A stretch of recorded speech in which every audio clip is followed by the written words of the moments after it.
Hello and welcome everyone to DigiTales episode 4. Today I am with a media personality that needs no introduction. He is considered one of Pakistan's marketing thought leaders. He is a recipient of the Sitare Imtiaz. He has been thrice the president of Pakistan Marketing Association. He has been the president of All Pakistan Newspaper Society multiple times. Sarmad Ali Sahab, Managing Director of the Jang Media Group. How are you today? I am fine. Assalamu alaikum. Thank you very much. It is absolutely Allah's blessing. In these circumstances, the more a person thanks Allah, the less he should do. That is absolutely right. Very difficult circumstances are going on. What else should people do, sitting at home in lockdown? They are consuming content, be it news content or entertainment content. Tell me one thing. So much of content consumption is happening. Is all this consumption moving towards digital, leaving print behind? What do you think about radio sitting in the middle there? Actually, this is a debate which starts every day whenever a new platform comes up. If you look at the last 60 to 70 years, when radio came, people said that newspapers will be in a bad shape. After that, television came. Same thing, then came satellite television and 24-hour news channels, whose news cycle started. And now digital has come. The good thing is that whoever is a media consumer is a consumer of everything. Media also has its own consumer. The consumer of media, his service is for 24 hours. Earlier in those 24 hours, he used to have only newspapers and magazines, so obviously his penetration of newspapers was close to 100% and reach was more accordingly. When radio came there, that value decreased a little more. When television came, it decreased further. Because the attention span of a bicycle is such that it has to consume all the media within that only. There was a time when 60 to 70% of his attention was on newspapers.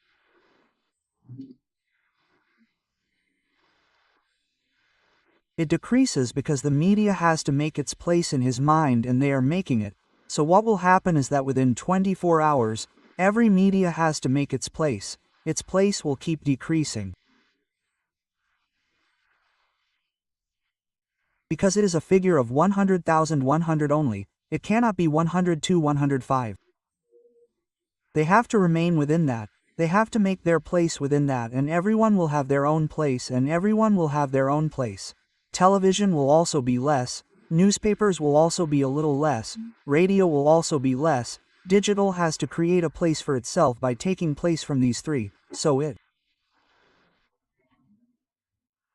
means that only the one who is the fittest, in this there is the concept of survival of the fittest, only the one who gives the best content, who can retain the audience, be it print, radio, digital, TV, only the fittest will survive because the eyeballs have only those few hours in a day. Is it so? Yes, absolutely. I think the real thing is content, and I think the biggest thing that we are perhaps not able to give importance to, I think what we call traditional mainstream media or legacy media is perhaps not able to give importance to is that. What kind of content does the jungle generation want? They are not platform-centric, they are centric. If they get the content that they want to consume, whether they get it from TV, newspapers or digital, they will consume it. I think we need to reinvent our content strategies and see how we can attract the jungle audience. I think that's the most part. The legacy media needs to understand and needs to undertake. Rest, as you said, content is the real thing. If we are able to provide content that is better than digital, obviously there will be survival. Survival will be the fittest. Obviously all these things will happen. But the best thing is that a latest research has been done recently. I think this golden sex has been done, probably your vacancy has been done, in which the question of trust was asked, that which source do you trust?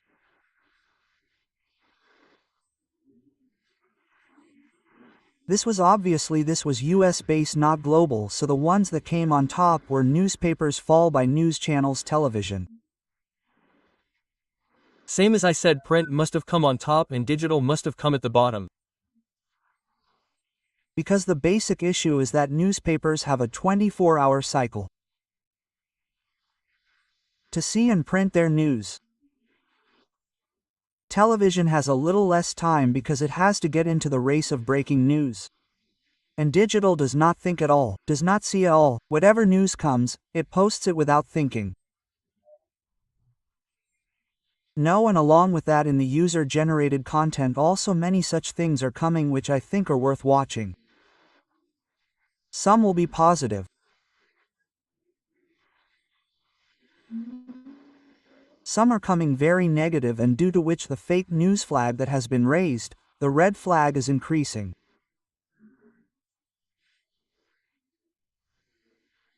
I think we need to take Regulation. You understand. Absolutely. But one thing that I will come back to in this is the survival of the firms.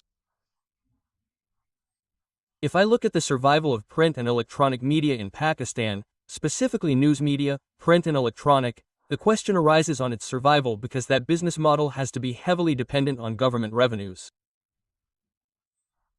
That is, whether eyeballs come or not, if the government revenue comes, then that business will run. Government revenue will stop, and government revenue in the form of advertisements, tender notices on the print side and government advertising on the television side, which is available to TV channels at rates higher than the market. So you understand that this business model of print and electronic is a flood business model of news in Pakistan. That is why I would like to clear 2 or 3 things in this. First of all, in television news channels are not dependent on government advertising. There is very little dependence there. 7 to 8% is the maximum. It becomes 10%. There is no more government advertising than this.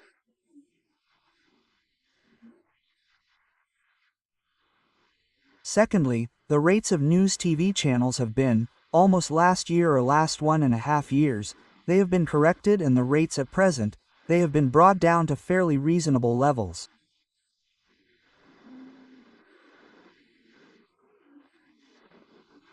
In the case of Geo, for instance, our rates are much lower than commercial rates. Well, this is a new achievement for the news channels.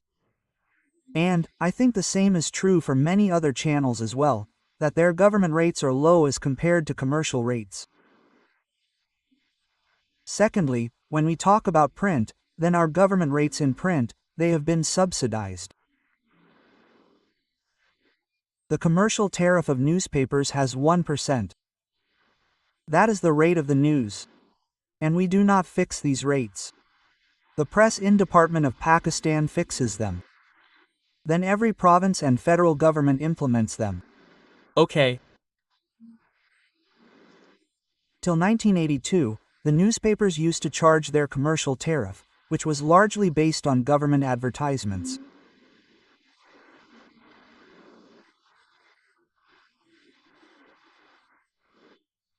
So in 1982, there was an agreement between the Ministry of In and the APS in which the rates were revised and government subsidy weights were given, against which there was a provision and against which we took 25% quota for regional newspapers.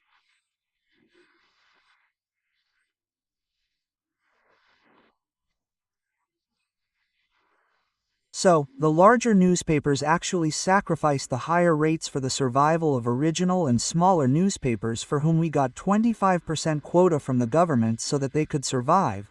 Otherwise, the survival of small original newspapers had become impossible. The current situation and position of the big newspapers, from Late Jang to Dawn, Express, etc., is dependent on government advertising to the extent of 25%. Small newspapers or regional newspapers, in certain cases, have a 90 to 95% dependence on government advertising. Obviously, when this government advertising is shaken, for example, since 2018, the government advertising has reduced to less than half. If I talk about the federal government, and right now our levels of federal government spend are equivalent to the levels that were being spent in 2006-2007.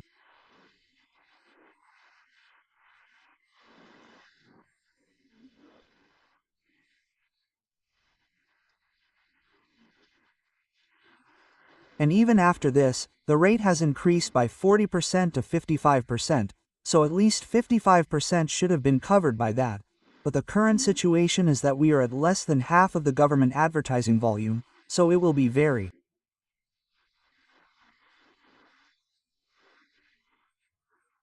difficult for the Punjab players to survive. It is becoming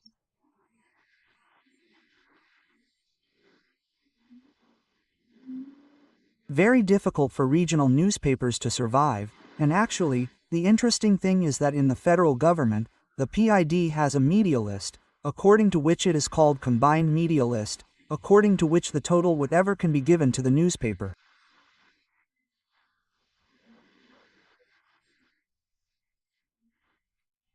This press department maintains a list and decides that we have to give advertisement to them, in that there are About 1,500 newspapers. 1,500 newspapers are listed, And, only 810 are published in the country. On the other hand, if we talk about APS, the newspapers, there are hardly 200. okay, the gap. So where did the 1,300 go? On the list and that are actually there, then they are Dummy papers are just collecting revenue from the newspaper. Many of them will be genuine. Maybe to some extent some newspapers will be genuine, but there are many newspapers which get published on the day they get the advertisement, so I think this is not a business model at all. No, this is not a business model at all. This is not a business model at all. There are 1,300 such newspapers which do not have any business model at all. Yes, so their business model is that they print the newspaper on the day they get the star. That needs to be done. And I think the federal government has started the process of eliminating those newspapers whom we call ghost newspapers or dummy newspapers. They have already started a process of identifying them and eliminating them from the list, and we hope that their review will be finalized soon and a form will come out of it.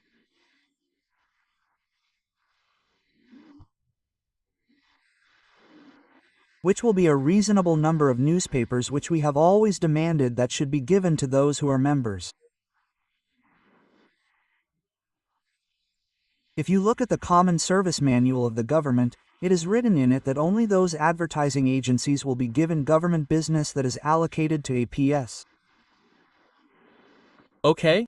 So if APS accreditation is necessary for the selection of an advertising agency, then why is APS membership not necessary for the placement of that advertisement? So obviously these things are there. The Punjab government had tried to restrict APS from keeping, so now it went to the court over it and a stay was granted. So these are the issues of the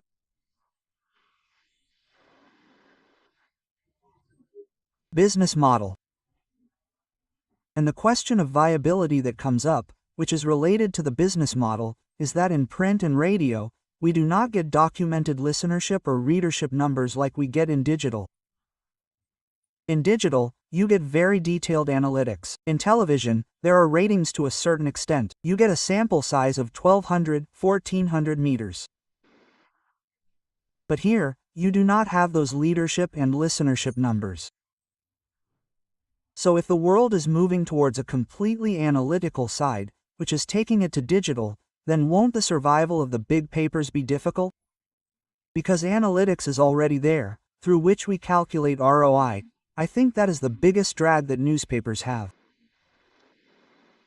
We try to get newspaper leadership surveys done or support them.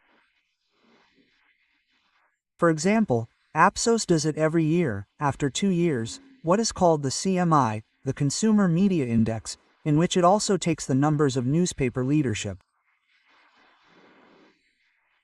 On the other hand, Group MB does a 3D study and newspaper leadership also comes in it.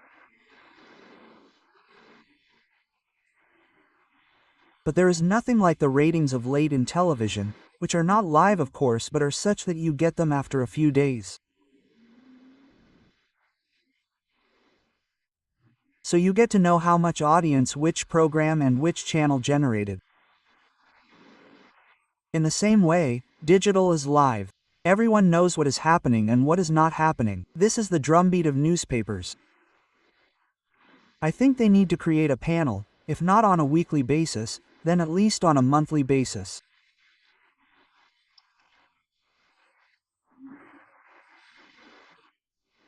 The leadership of the newspaper can provide data to advertisers, agencies and newspapers about who read which newspaper and which page was read the most. Interesting. And in this, also tell me that if you see in Pakistan now, a digital aspect of print newspapers has come. Some have also launched apps. Most have websites where the content is the same as that of the newspaper or more content is being given. Has the time come now where the revenue of their print paper is less than their digital side, equal or more?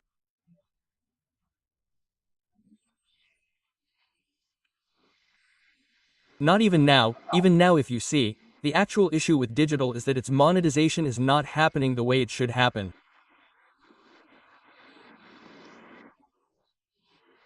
Even now if we look at the revenue of print newspapers, their properties in digital contribute maybe 5 to 10%.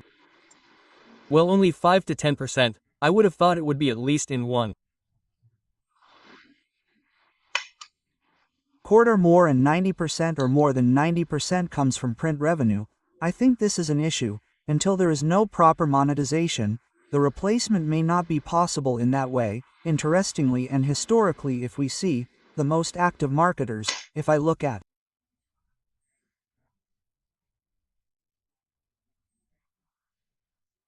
the last decade, who are active marketers in print or in television, who are at the top, obviously everyone thinks there is FMCG, but there were builders who used to do marketing very actively in television operations. Along with that there was the telecom sector. Now if I look at both the sectors, telecom has started shifting towards digital because it can capture and convert customers there. It can also sell packages, online data packages and so on. Similarly, if you look at builders, globally most builders and developers have started digital marketing because leads are generated from there. Then you can make calls from your call center from there, like Zameen.com is doing in Pakistan. So if these two sectors have reduced advertising in print and television, then who is replacing them? That is, to maintain the revenue level, we hear the number of 44 billion that advertising is by Pakistan. So where is the rest of the money coming from? Okay, I think there has been a drop in telcos, due to which there has been a dip in the revenue of telcos. There has been a drop in television as well, and there has been a lot of money in print. It has come to television to a small extent, and to some extent it has shifted to digital.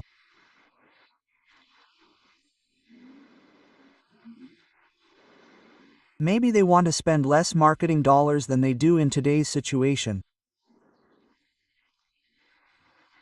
So maybe they find digital cheaper alternatives.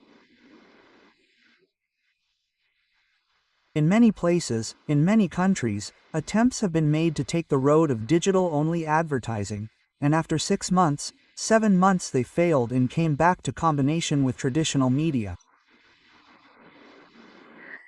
Actually, what is called media multiplier effect happens. If you advertise somewhere in a single media medium and in another market you use multiple mediums, it will make a difference. Because at the end of the day you have to build blocks. You have to build blocks of the audience's eyeballs. You build a block of print.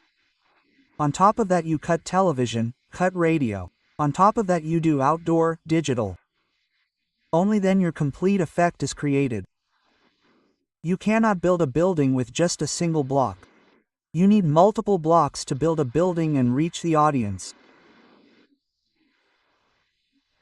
You are good to some extent, on the other hand you also need to see what is good.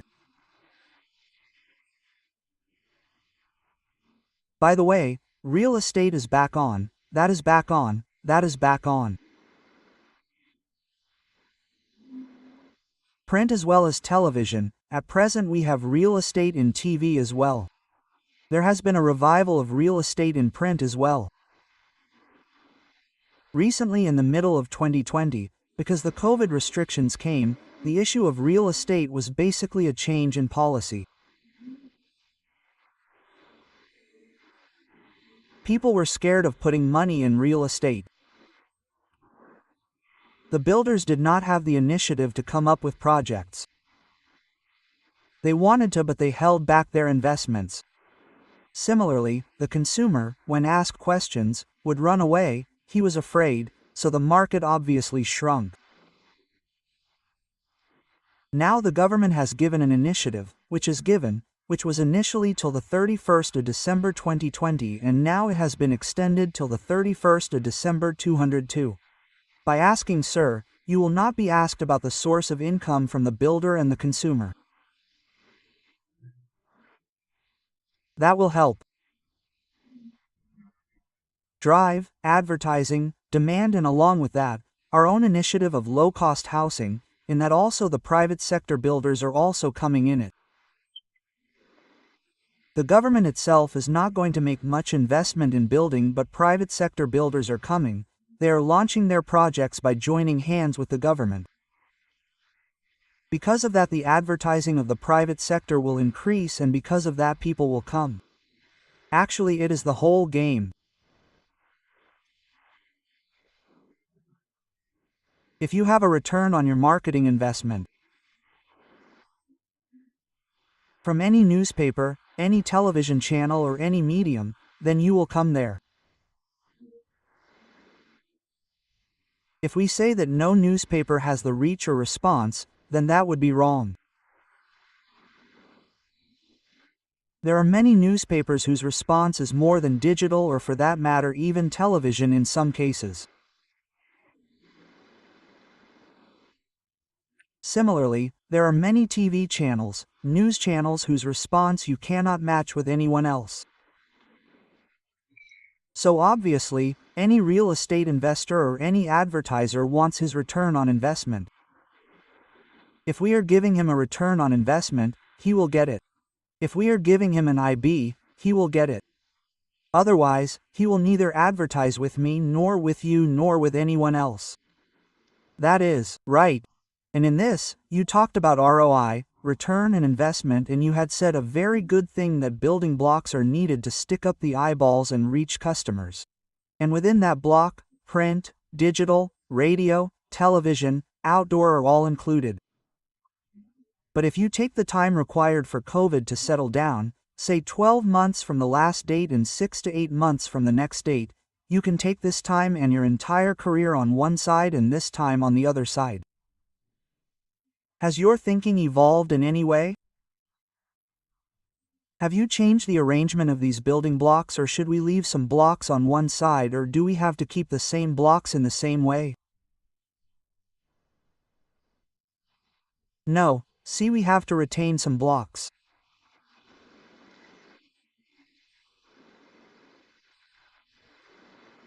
For example, if I look at my groups X, we retain Jang High, the News High, Awaz High, Akbar High, Mag High. We retained others from where we were facing losses, like Awam High, or we had Inquilab High, Lohar Mine, or Waqt High. Then we suspended those time being publications.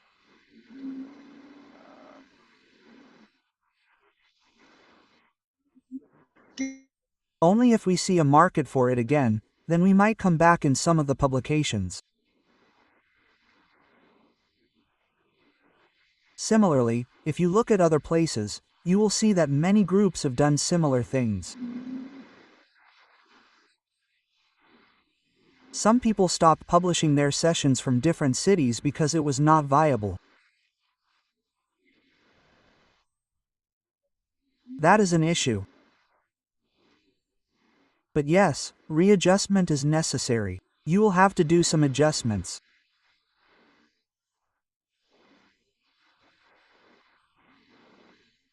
I think we are going through the industry going through adjustments, and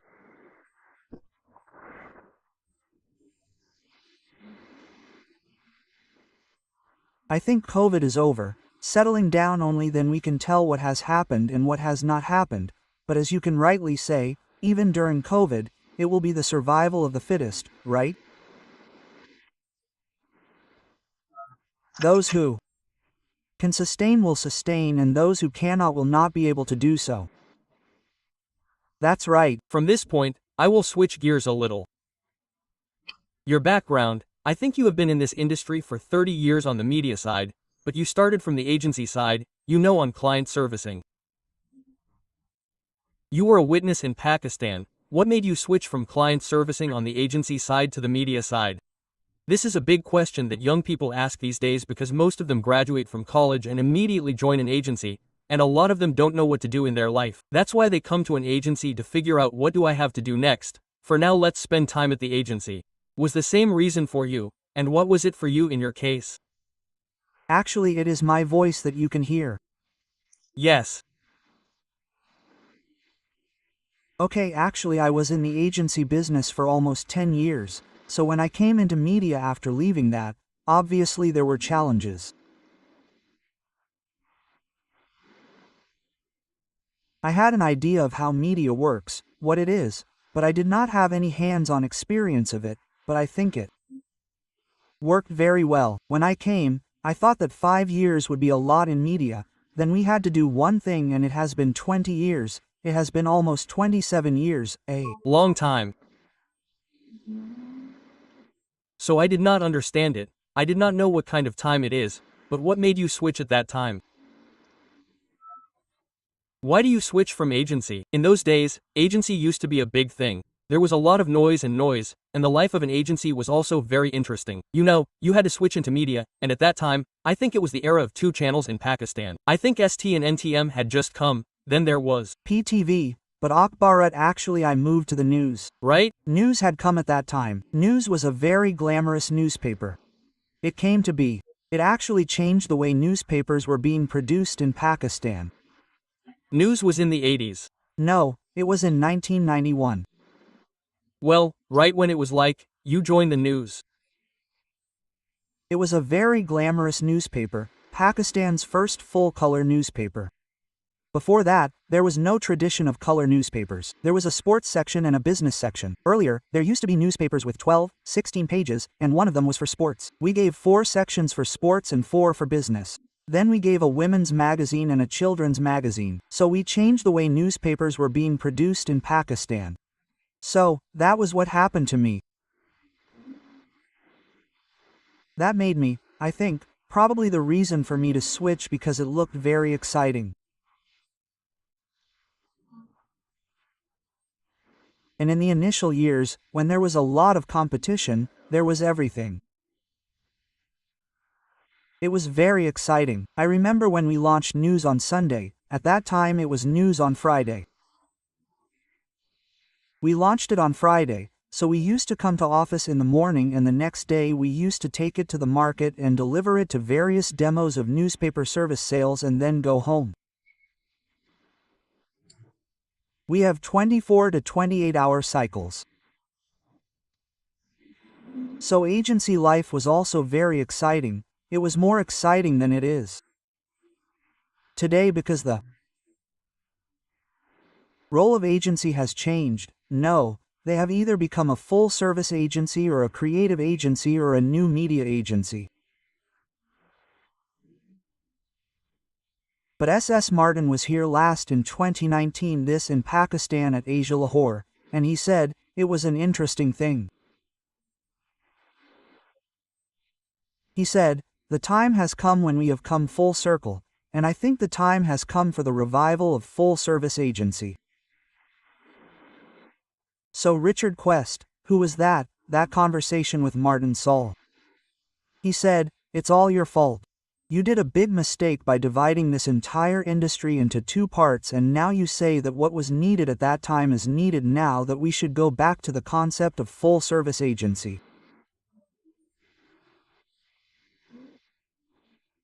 So maybe we have come full circle and we are probably on the verge of converging media and creative back again.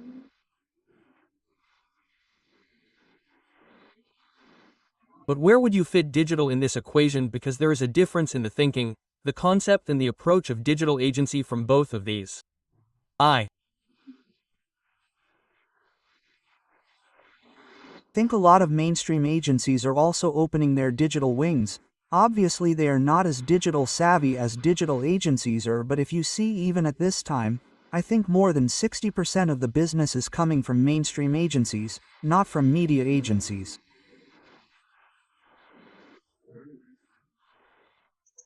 Not from digital-only agencies, correct. So that means a full-service model is where you see the future headed, where there should be media as well as creative, as well as digital, and the client gets a one-stop session. Absolutely.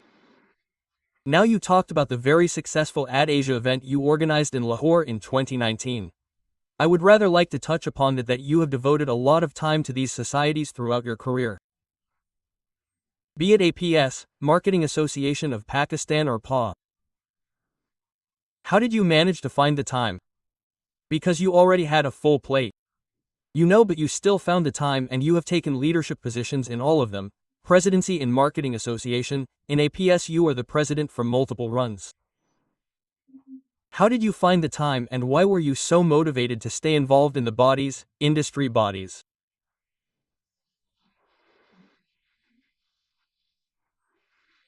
See, one thing is very simple, that if you grow the industry or work for the growth of a profession, obviously your profession and your organization will benefit from it.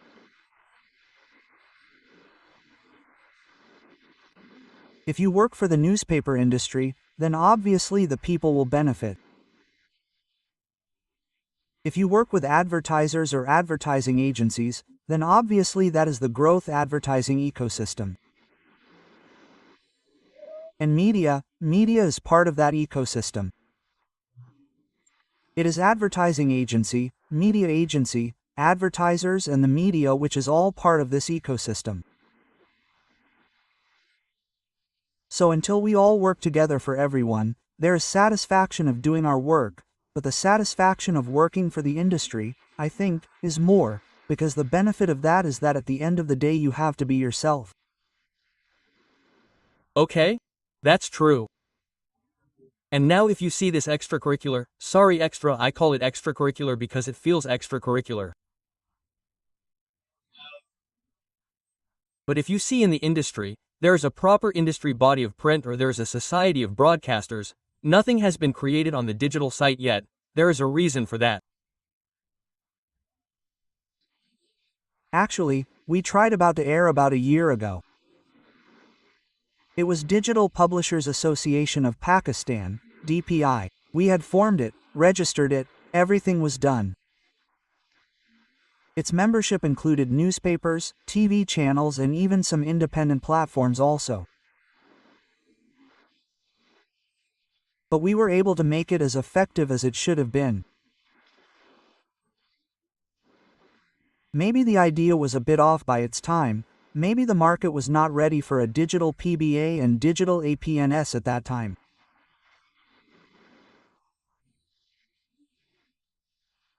Now the digital wave of PBNA and APNS has filled it to some extent, but let's see what happens next. I think eventually we will have to go for a digital body as well. The time has come for it, do you think? You teach anywhere? You have so much experience, vast experience of the industry from both the agency and the media side. Do you, the person with your experience, how do you share that back with some of the younger kids in the market looking to get into this industry? Do you teach? How do you reach out to the younger audience with knowledge? Actually, for the last 1 year. Obviously. We have been confined to our homes, or even if we are going to the office, we are going with a lot of fear and tried to avoid meeting people. Otherwise, I have always tried to have talks, seminars, workshops in universities or associations so that you can interact with the local people.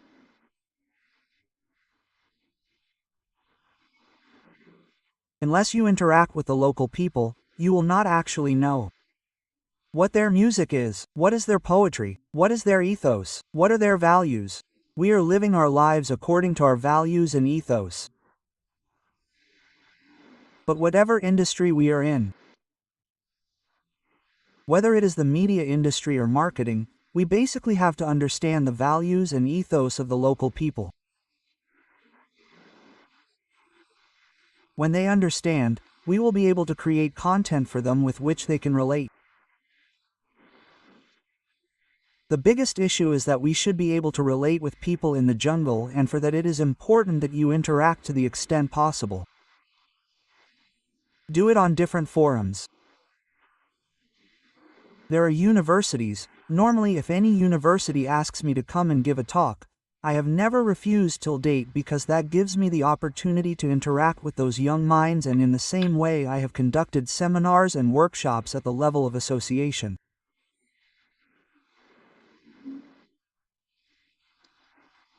If we see the profile of IDAsia, then 27% of them were below 30 who participated, and it was good for us.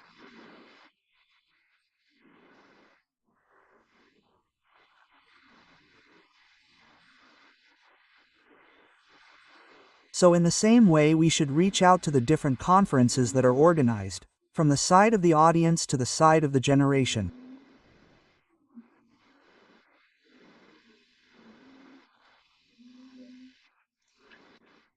So if the younger generation of people are thinking that some of them have an interest in media, some are running their own platforms by creating their own user-generated content.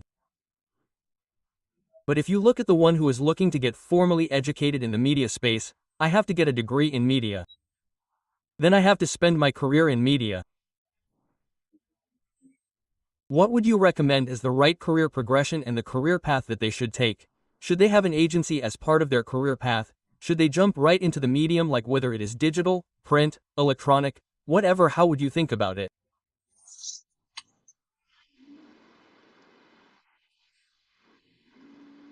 Right now I think television is something to look at in the entertainment space. Something to look at. Even news is very exciting.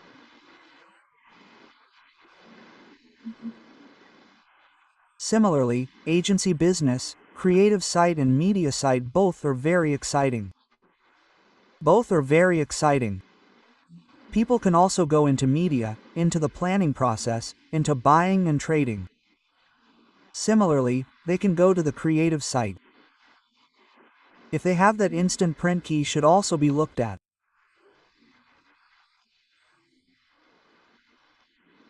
The problem with print has been, over I think the last 10 years and so on, print has lost its shine, and no one needs to perceive it as a sexy platform. And people look at it as a very dry platform. But I think if the younger people come and join the newspaper industry, it will have an impact. Whatever happens to their careers will happen. Whatever the newspaper becomes, their mindset will change. But one thing that people in print forget is that once the newspaper is printed and comes into your hands, its content cannot be changed or deleted. In digital, these people forget that in digital, tweaks can be made from behind, depending on how strong you know the editor is. In print, you cannot do this. Once it is printed, and that is why newspapers are the medium of record. The medium of record. Exactly. Tell me one thing, make this my last question because it's also press for time. You are in the two parts of your career, whether it was on the media side and the agency side. What was the hardest thing you had to overcome? The greatest obstacle means you thought that there was no way I can get through this, and somehow you can overcome it and not just survive but thrive after that. What would you recall as the biggest one? I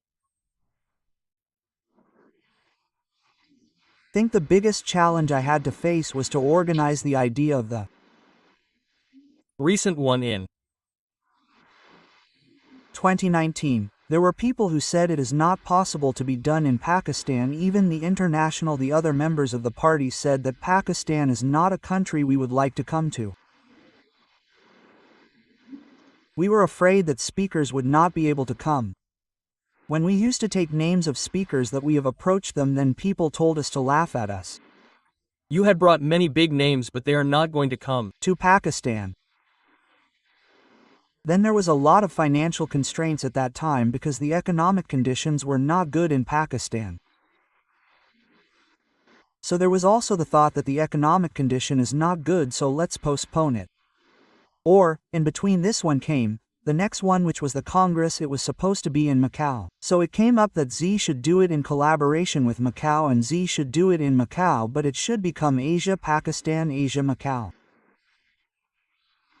So, weird things came up, and I think it was the biggest challenge of my entire professional career, professional life, which seemed very difficult that we would be able to put it through. But thank God we overcame that.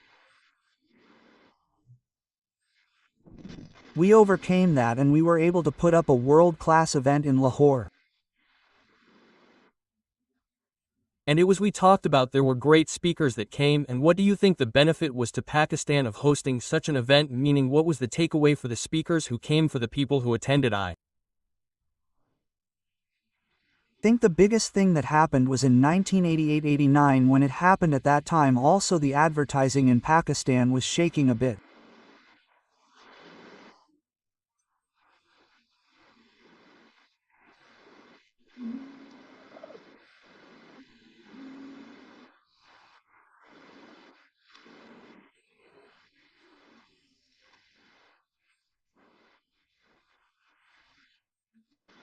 And ASI 89 provided the industry to grow similarly. I think we had hope that 2019 will also be able to create new advertising opportunities that will serve as a catalyst for the industry. Unfortunately, when it came to reaping the fruits of it, we by COVID and everything changed COVID.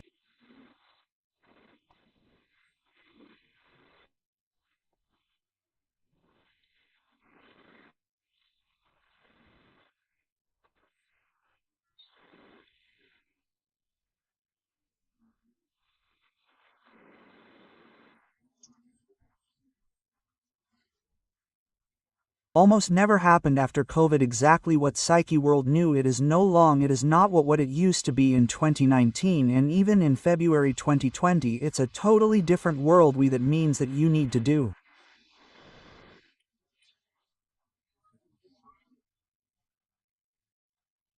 another ad Asia Pakistan now in 202, and I mean now the biggest thing that was there for us was hugging each other or shaking hands. That is all born, so we just put our elbows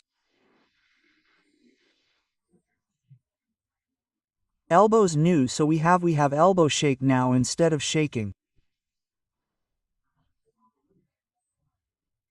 So if you bring it on Zoom at Asia in 2023, do you think it will be effective? I don't know it will be.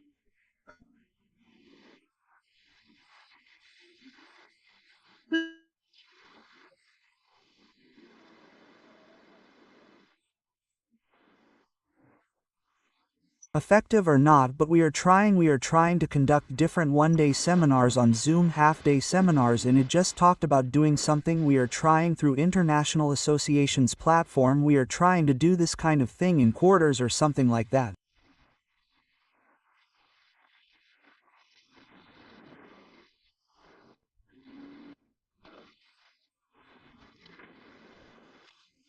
I don't know whether you saw that or not. We had run a campaign on television and in print media.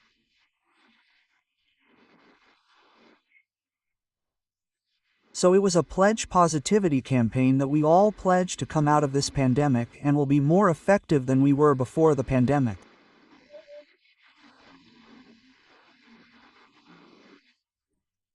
And after that we ran, Let's Again.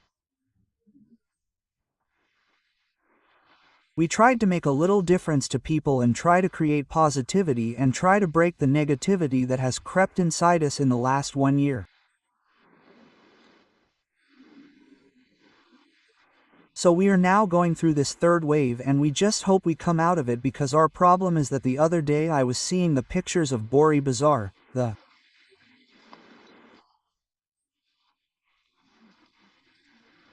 reclusive people who are not wearing masks and climbing on top of each other, so I just need hope that there shouldn't be any major issue after Eid. Otherwise I think we should be back again, we should bounce back, we need to be back. It's time to be back. It's been a long time since we have been a little bit restricted. We need to bounce back, sir. I think that's the perfect note to end the show on. Thank you so much for the time. It was an honor and a pleasure to know how to speak to you. Thank you for the time, the amount you've done for this industry. You know, for all the people that you inspire and influence, I think you know it's great to have people like you always giving back to the community of the industry to help develop the industry.